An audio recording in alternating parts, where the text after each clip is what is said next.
thinkers, we don't ever connect the dot. We only see the straight line, and we never connect the dot to why this thing keeps rolling. But then he stops the ball rolling right there. Thanks be to our Lord Jesus Christ, because that's what stops the ball, okay? And if you're confused by all the things that he's saying in that moment, it's purposely done.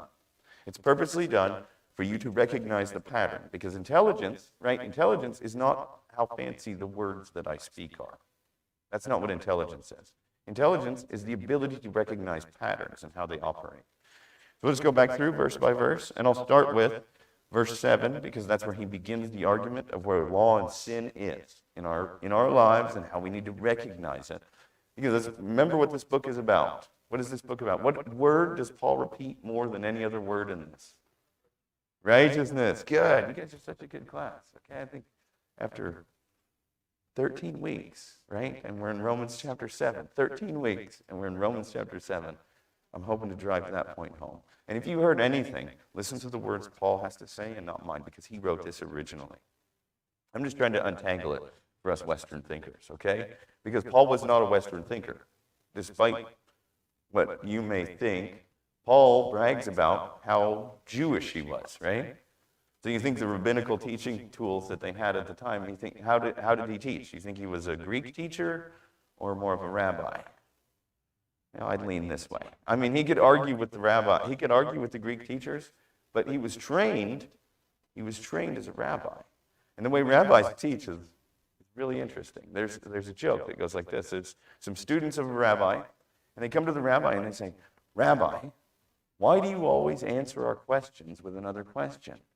And the rabbi says to him, he says, "Well, how do you think I'm supposed to answer you?" Okay, so that's how they teach. You've got to find the answer for yourself. Let's bury it, and let's see if you can find it. So in verse 7, he says, "What shall we say then? That the law is sin." Well, that would create a huge problem for all of us, wouldn't it? Because what is he doing? He's asking a question. What should we say then? That the law is sin? No way. Well, because where did the law come from in the first place? Yeah, okay. So, but he's already kind of touched on this argument. He says, "By no means. Yet if it had not been for the law, I would have not known sin." So, okay. So then my son asked me this question. My children are awesome, right? Because they expose things that you weren't even aware of by just underthinking, right? Like they ask the questions that we all take for granted.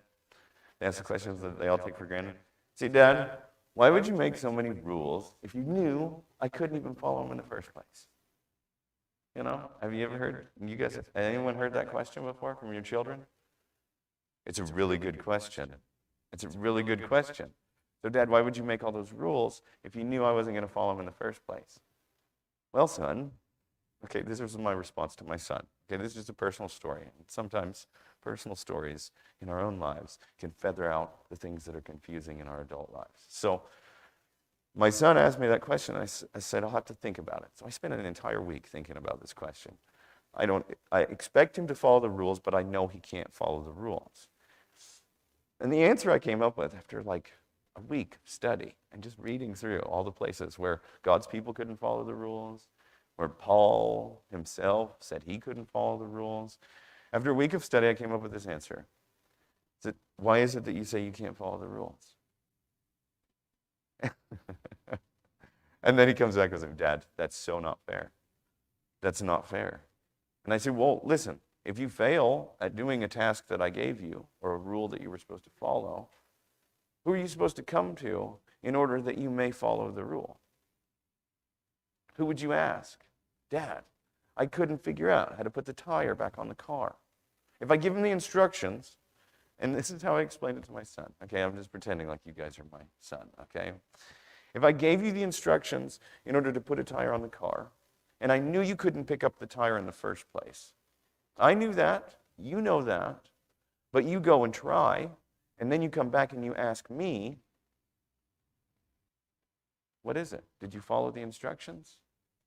Because underneath those instructions is the fact that you should ask me in the first place. And I think a lot of times we forget that, right? So when Paul says that the law is placed there, God knows we can't follow it. Why would he put it there in the first place? To show us something, yes, to show us something that we know we're not capable of. And then who do we go to when we know we cannot live up to the measure that he set for us in the first place? We go back to Dad, don't we? That's the relationship that we've been brought into, guys. Like, come on. Like, has anyone ever read the Psalms? David, right? David, what did he do with Bathsheba? Was that a good thing or a bad thing? You know how he responded with it?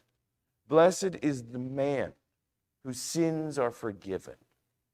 Blessed is the ones whose transgressions are forgotten.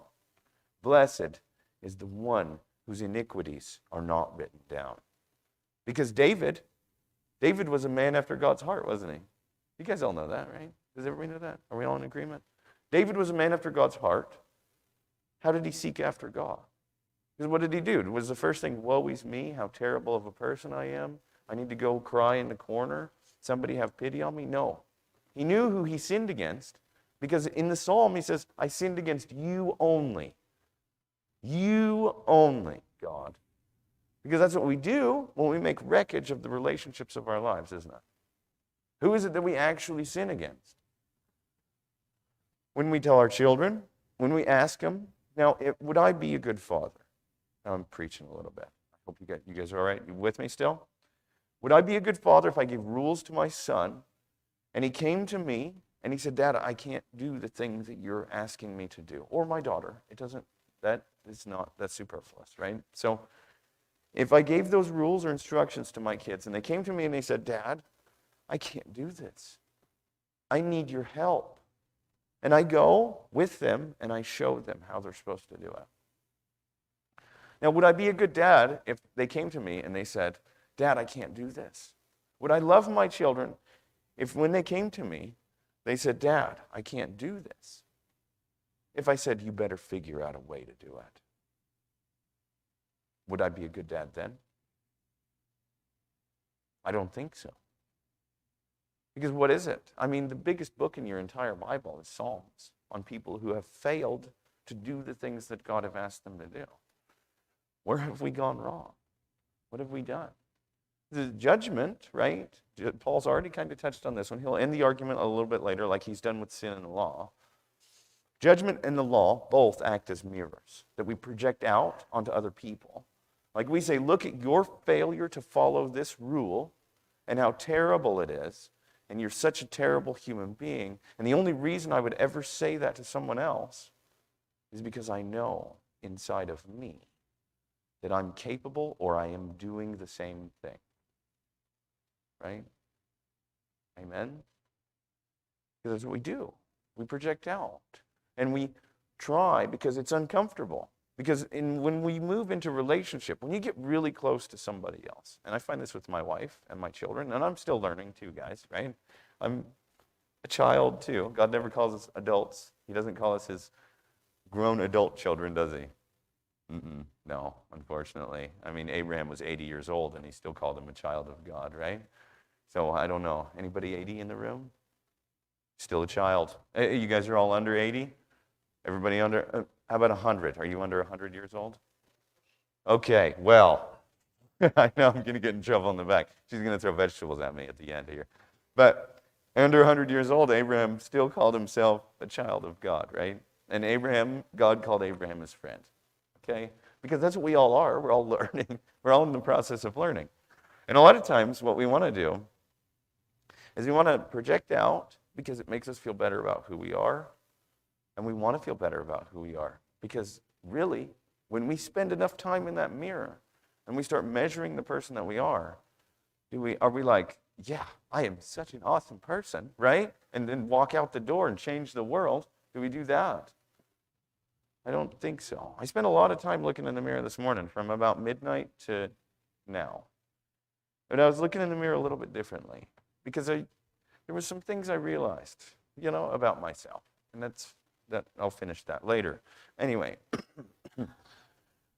so here he goes. He's going to ratchet up this argument. He said, I would not have known sin, for I would have not known what it is to covet. If the law had not said, you shall not covet. Okay, thank you, Paul, right? Full stop, right? Before he goes to the next part. Full stop. Because, okay, think about Paul. Think about his story. Think about how beautiful this phrase is, what he's just put here. Because if you want to know why Paul persecuted the early church, right there it is. What did he covet? He wanted something they had, didn't he? Because they had joy, even though they were all poor, right? You think the early Christians had all kinds of money? I mean, if they did have money, guess what they did with it? They gave it straight to the church, right? Right? So you think that they were all wealthy? You think that Paul was like, oh, those Christians are so wealthy, I need to take all of their money. Do you think that's what he was looking at? No. Well, I mean, I'm going to try to dig underneath Paul's motivation here for putting this. Now think about the one thing that the Christians had that the Jews, or the Pharisees, because the early Christians were all Jews, okay? The one thing that the Christian group, the Christian segment of Judaism had that the Pharisaical segment and the Sanhedrin segment didn't have. What's the one thing we can brag about openly? That we're children of God, right? We can say that with a smile on our face and a whip on our back, right? We can say that.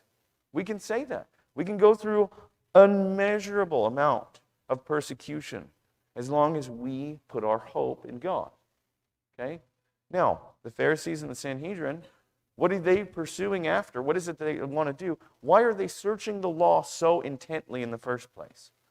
Why are they trying to follow every rule there is? Why would you ever try to follow every rule that Dad made? Because what are you searching after? You're searching after God's acceptance, right? You want to be accepted by God. Okay? Now, if you do and do and do and do and do and do, does that make your Father accept you? Are you acceptable to your Father? No, that's not what makes you acceptable to your Father. That's the law. The law tells you to do this, don't do that. Do this, don't do that. Okay? So what is it that Paul, I'm getting underneath Paul's motivation because you'll see it. It'll pop right out of the page. What is it that Paul covets from the early Christians? Why is he persecuting them? Why is his sin covetousness? Right? I always stumble on that word for some reason.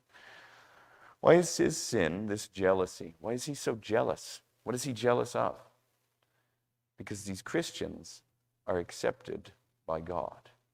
They're accepted. Look at all this stuff. Look at, they walk right into the temple, and God doesn't strike them dead, right? They say that Jesus is their Lord, and God doesn't strike them dead. These are Jews. God should strike them dead for their blaspheming, right?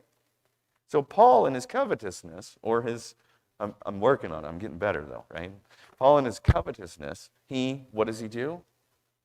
He tries to be the right hand of God, doesn't he? He tries to take the place of judgment and persecution. And where does he go from there? His members beat those people as much as he can. And he scatters the church. The church scattered in Jerusalem. The only one who was brave enough to stay was James. And he faced down Paul several times. So, think about it. Here he goes. You shall not covet. He didn't even know he was doing that. He didn't even realize it at the time. Somebody had to come and convict him of that. They knocked him off his horse, right? Or his donkey. Knocked him straight off his donkey and blinded him for it. Because Jesus, if you remember the interaction between Jesus and Paul, Jesus says, why are you persecuting me? And what's Paul's response? Is it like, I'm not persecuting you, I'm getting those people over there, right? Well, it's kind of along those lines, right? That's like the New Adam translation, the skateboarder guy who's reading from the Bible. That's what I see. Whenever he knocks him off the horse, Jesus comes to him in a vision, and they can all hear thundering. All the people around him can hear thundering and rumbling and all this. And then Jesus is like, why are you persecuting me, Paul? And he's like, I'm not persecuting you. I'm getting those people, those blasphemers. And Jesus is like, why are you persecuting me, Paul? And then, oh man, could you imagine the weight that fell on him that day? The weight. Could you imagine it changed him, didn't it? Because he realized what he was doing. The very God that he was pursuing with all of his zeal was the one that he was beating every day. Right? And his story is really similar, familiar, because that's what we do every time we cast judgment out onto other people. It's like we pick up the whip ourselves. And we're like, oh, you know what? Jesus could never love that person because they're a this or a that. Or pick something from the list in chapter 1, right? Jesus could never love that person. So what are you doing? You're picking up the whip. And who's standing on the other line, the other side of the line in the sand? Jesus. Who are you beating every time you pick up that whip? That's interesting, right?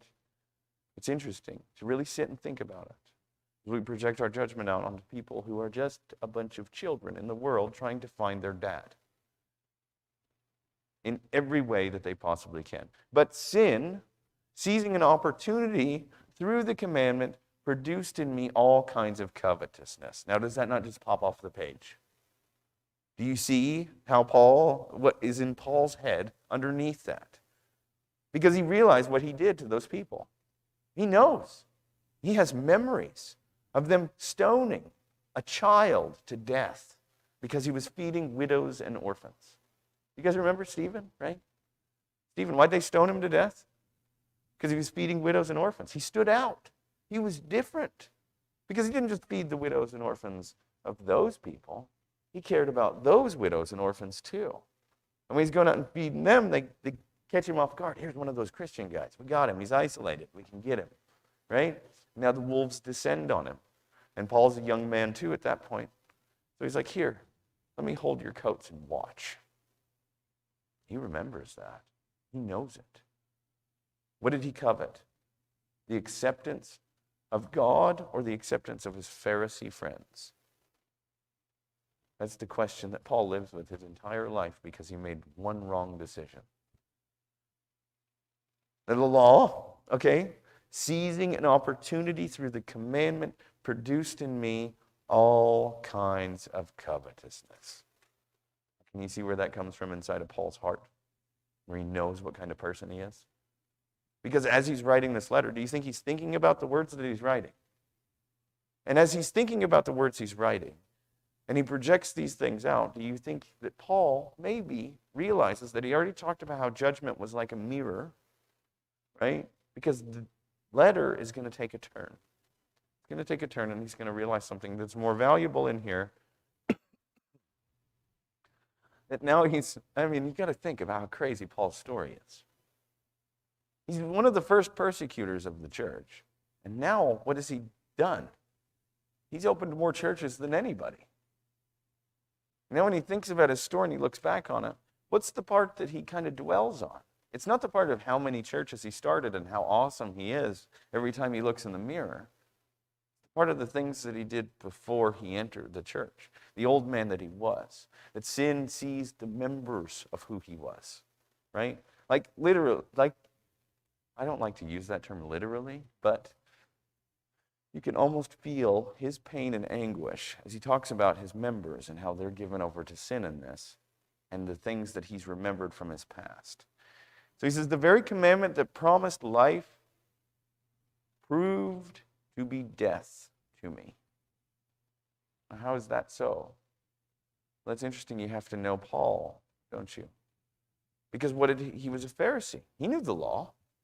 He knew the law. And sometimes you can get so wrapped up in the law that the very law, sin, seizes that opportunity for you to become the instrument of God's wrath. Right? Or you think that you're the instrument of God's wrath. And what does that produce in you? Does that make you a good person? I don't know. The jury's out on that one. Because Paul, even though he did those things, what did God do with Paul? Sin seizing the opportunity, right? Sin seized the opportunity in Paul. And he's not going to talk a whole lot about how God seized the opportunity in who he was. Because I'm not sure. God is just awesome, right? I don't know God's motivation behind turning Paul. I don't know it. And I can't tell you what God's motivation is behind turning Paul. But I have a feeling that it has something to do with love and the nature of it. So he says, but when the commandment came, sin came alive and I died. The very commandment that promised life became death for me. For sin seized an opportunity through the commandment, deceived me, and through it killed me. Because when Paul, think about this, Paul, he's trying to follow the law, isn't he? He's trying to follow every letter of it, every dot, every T, cross every I. Well, they don't have I's and T's in Hebrew, but he's trying to follow every letter of the law. And in it, he realized that he wasn't actually following the law. He was following what he wanted. Okay? That sin, his failure to reflect the image of God in the world, because if you remember, what is sin? It's any time we fail to reflect God into the world around us. It's when we're not compassionate. It's when we're not merciful. When we're not slow to anger. When we're not abounding in steadfast love. And when we're not full of truth. Anytime we fail to do any one of those, guess what? Sin. Congratulations, right? So, Paul, pursuing God through the law, guess what? He wasn't pursuing God through the law. He was pursuing his human masters, right? He thought those guys were closer to God than he could ever be. But Jesus proved him wrong, didn't he? Because even though all those guys were standing around him in that moment, as he's, saddling up his donkey, where's Jesus at? Right there next to him, waiting to just flip him off of his donkey. So who becomes closer to God than any of them? Paul does. Why? What did Paul do to deserve that? Nothing. He was a persecutor of the church. So if you were in the early church, guess what? You would be shocked, just like they were, Barnabas. Like, what? You would be shocked when they said, you got to go heal Paul. He's blind. You got to go to Damascus and heal him. It's like, same Paul that, has been taking a stick to everybody. That guy? You want me to go heal him? And here's the early Christian attitude, is, okay, right? And I'll go, reluctantly I'll go. And then Paul and Barnabas become like peanut butter and jelly, right? Or I don't know. I don't know what it's, I don't know what else is amalgamous there. But they become almost inseparable. Until one day, Paul, guess what? Guess what comes back up in him is that covetousness again. And he's like, hey, no, I'm not hanging out with you anymore because of this kid who's not brave. So I'm going to go do my own thing. Guess what? Paul remembers that too. He's not blind to his own failure. That's the one thing Paul is not blind to. Is that every time he's reflected, he has failed to reflect the image of God in the world. So here's the thing. It kills him. It literally kills him every time he realizes that he can't, for some reason, he can't get over the person he was. Okay? This is Paul late in his life. He's had a long career setting up churches. He's ready to go. I mean, if I live. I mean, he marched right into the temple, knowing, right? Knowing, James's daughters prophesied, knowing that he was going to be arrested and killed. He knew it. And he's like, okay, I'm fine with that. He's like, I just got to do this one thing. Because what thing that Paul realized toward the end of his life, this is me being hyperbolic, or whatever you want to take it. Take it as opinion if you want. Paul, I think, realized toward the end of his life that the most valuable thing that he ever had in his entire life was the relationships that he established. Was it. The number one relationship he established was the one with God. The one he sought the most when he was a child was the relationship with Dad. And then he wrote all these letters and all this stuff. And every time you see him write a letter, he talks about how great you are, and I love you guys, and I want to come see you. And he starts naming names of all the people he cares about and how he longs to see them, and listen to this person, listen to that person. Because Paul realizes something in his journey through life is that the relationships that he established reflect the relationship he established with God. Okay? So now Paul is going to start laying out this circular argument. So, I usually say strap your seatbelts in, and the exits are located at the back of the church and at the front, or this would be your front, at the front and the back. But he starts this circular argument, and it gets really confusing for us who are Western thinkers. But if we put our minds into where Paul is, what does he care about the most? What's the one thing he cares about? And he repeats over and over and over in the last letter he writes is righteousness. He cares about the relationship. Remember, righteousness is just living in right relationship with God and with the people around you, as Jesus puts it. Okay? So he says, it killed me. So the law is holy and the commandment is holy and righteous and good.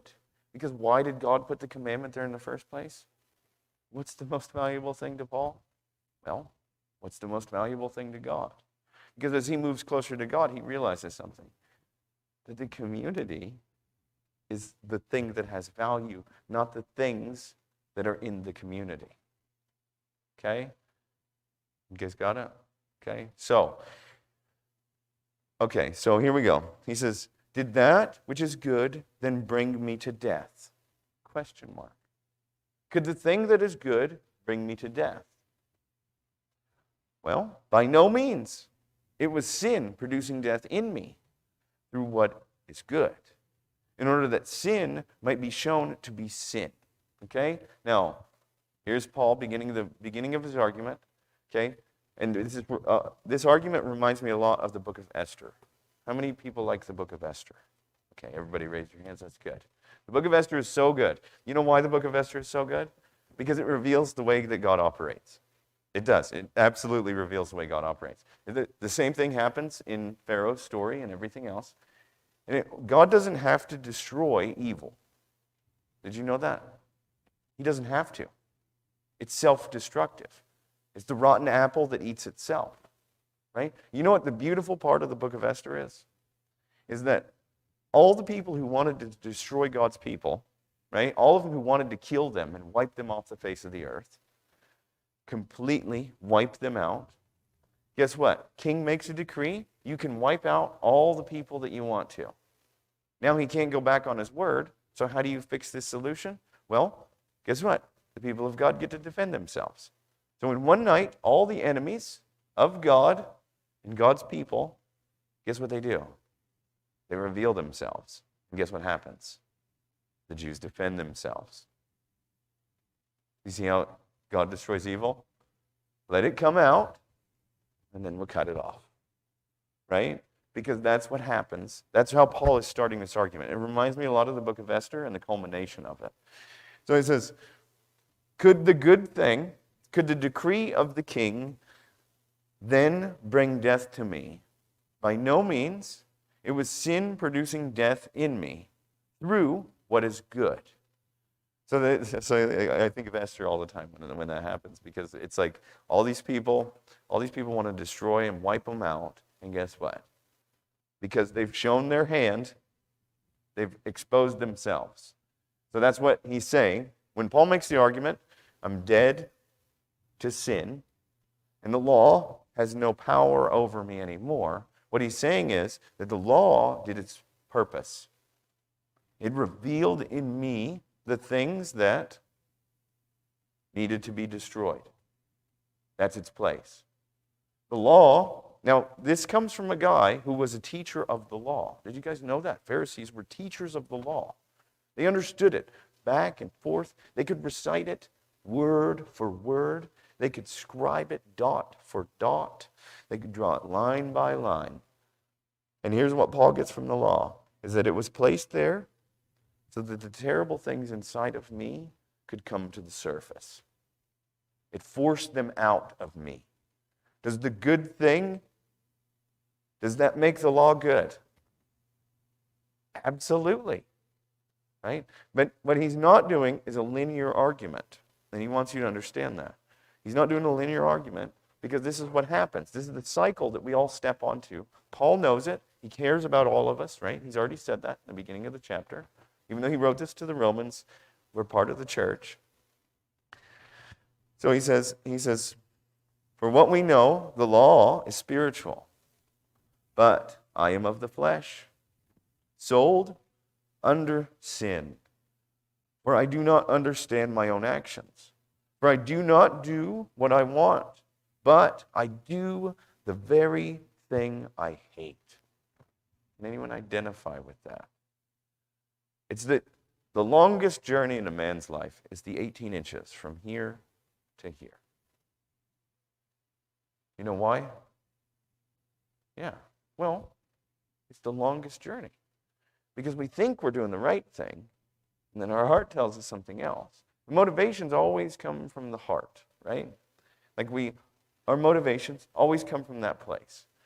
And the one thing that we all seek, everybody seeks, it doesn't matter if you're in here or out there, is love and acceptance. People kill for it. People die for it. People do all kinds of crazy things for it. I mean, Corvettes. Why would anybody want one of those? Right? Love and acceptance. They think that's what's going to bring them love and acceptance. If you own a Corvette, that's not a direct attack, okay?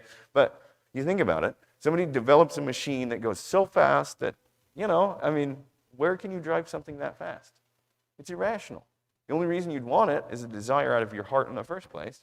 But where's your head at? It's way over there. You're not thinking about it, okay? That's why I always say the longest journey is from the head to the heart. Because once you get those two lined up, guess what? You figured it out. And if anybody does that, please, I'm all ears, okay? I'm listening, right? I'm listening. But he says, I do the very things that I hate.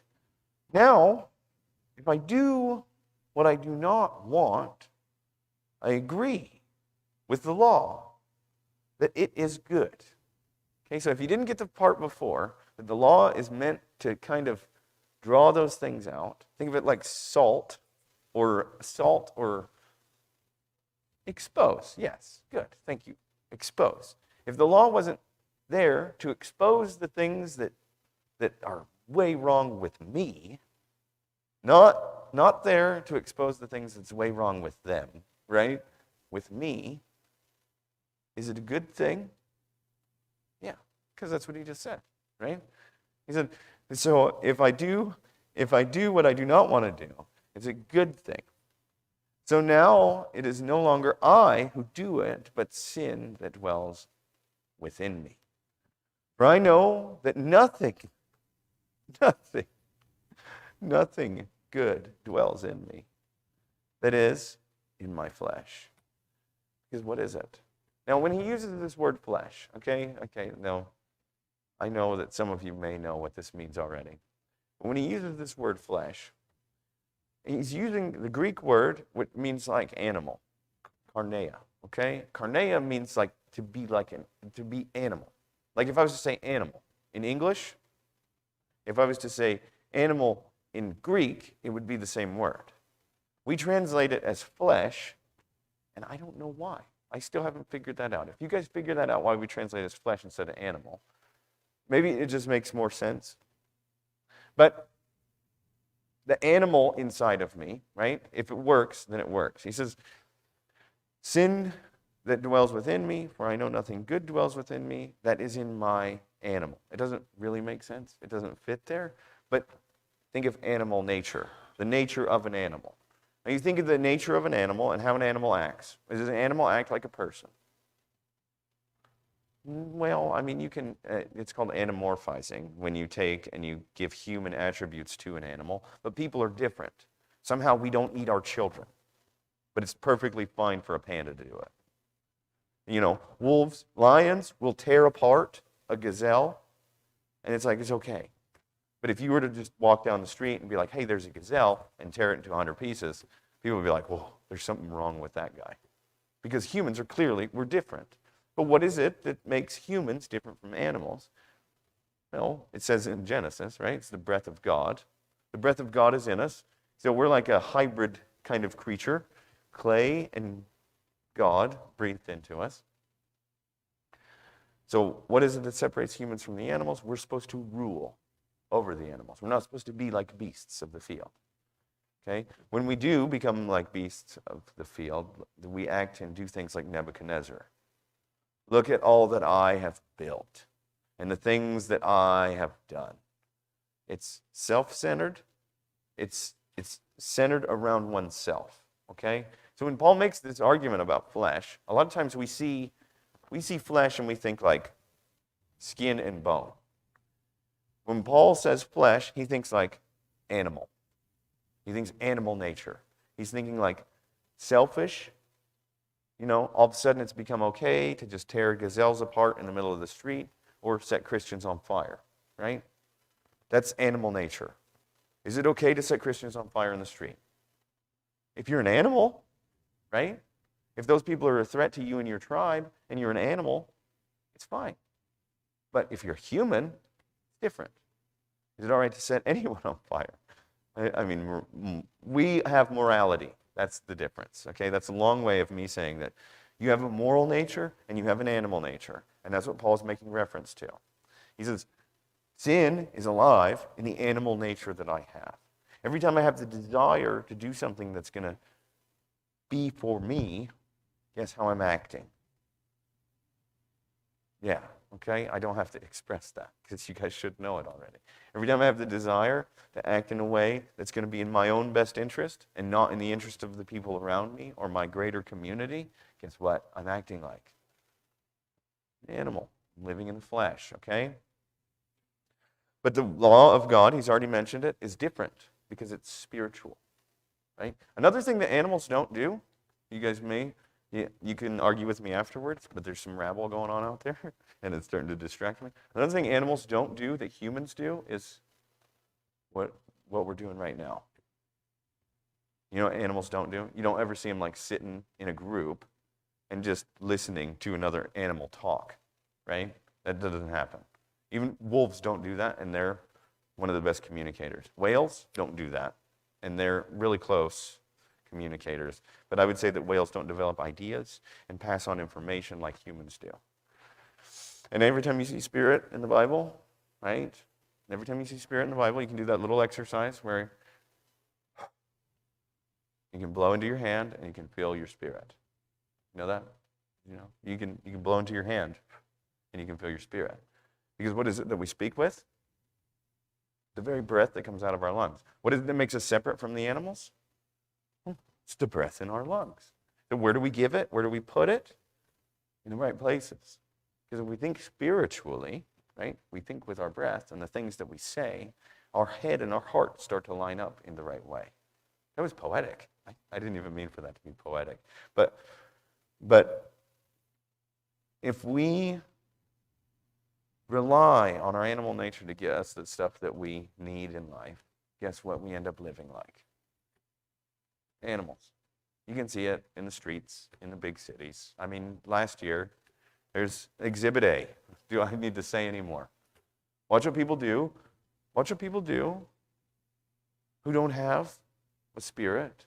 Watch how they act in a city when they want something. Is it okay to burn down anyone's house? No, it's not okay.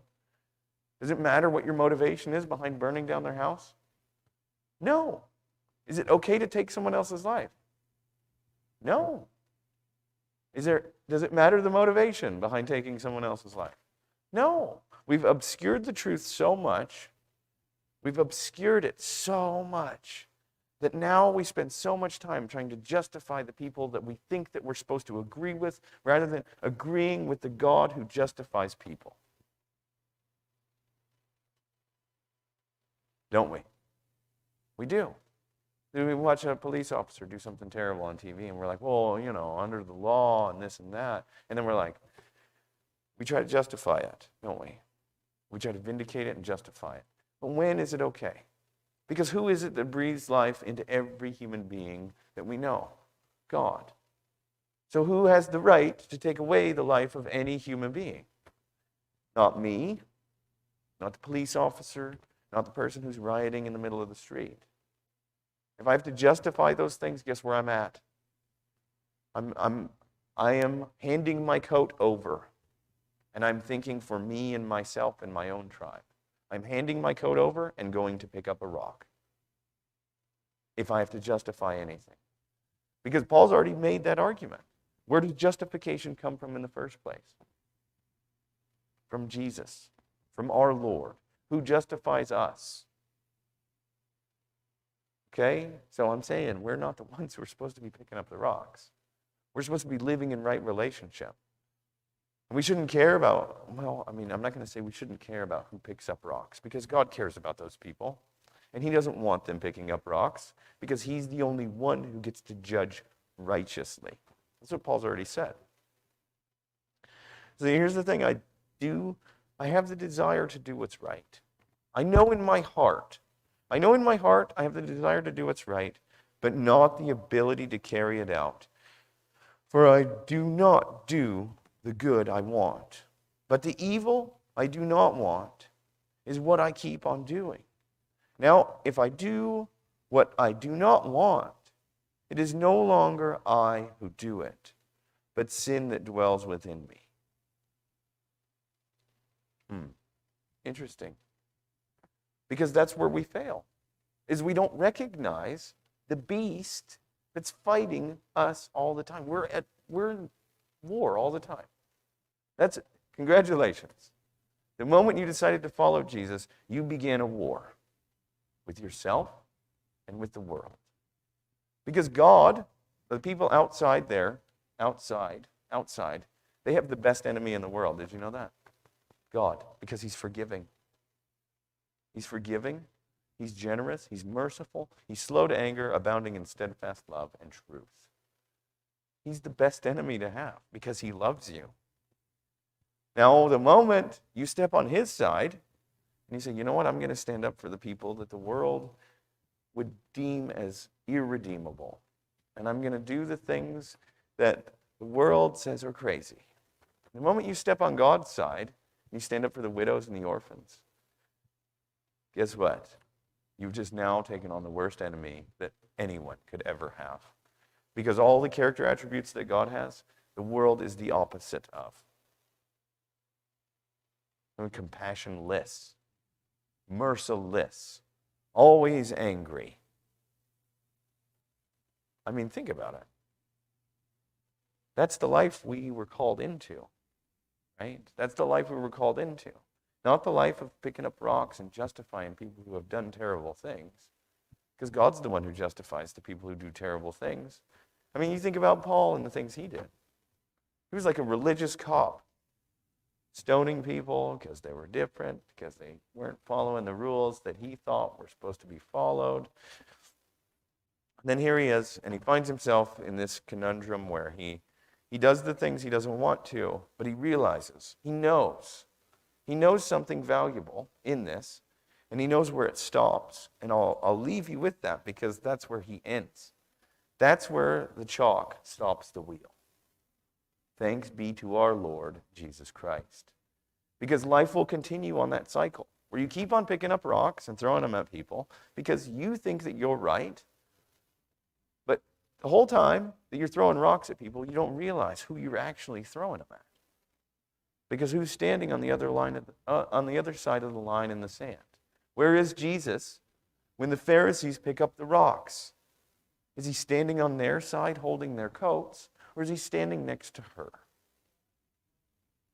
And where should we be standing? It's a question, right? And who did their homework? Anybody do their homework last week? I'm going to give you more homework then. You double up. I'm going to double up your homework this week. So last week I gave you the homework that there is a broken relationship that you need to solve. That God is calling us to live in right relationship with not just him, but the people around us. There's a broken relationship that you have. The first step to healing any broken relationship is taking responsibility. Right? Take responsibility. Take responsibility for whatever it was. It doesn't matter. You own it. You're going to own it. Okay? That's your homework for next week. That's what we're doing. We're not going to just be speakers, right? We're not just going to be listeners. We're going to be doers, okay? So if you guys do that homework, you don't have to share it with the entire class, but do your homework and then come to me and then be like, okay, do I get extra credit for this? And I'll give you a little red check mark on your paper afterwards, because there will be a quiz. No, I'm kidding. I'm not that kind of teacher. But here's Paul. Here's the thing, the cycle. But now he says, but here's the thing, okay? Because he's done this mental gymnastics with us, and he's tried to confuse us thoroughly. I hope that everyone's thoroughly confused. No, I tried to straighten it out a little bit. But he's done these mental gymnastics with us, and he's shown us that the law is a good thing, but what's the thing that is killing us? It's sin. So what is the law doing in us?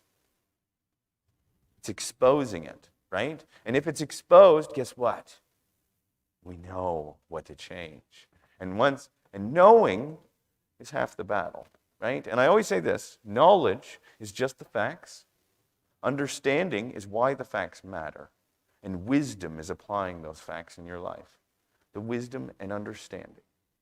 Okay? So don't get just stuck on the facts, and don't get stuck on the reason why those facts matter. But do. Okay? So I'm going to end with a word of prayer, and I'm sorry I took some of your fellowship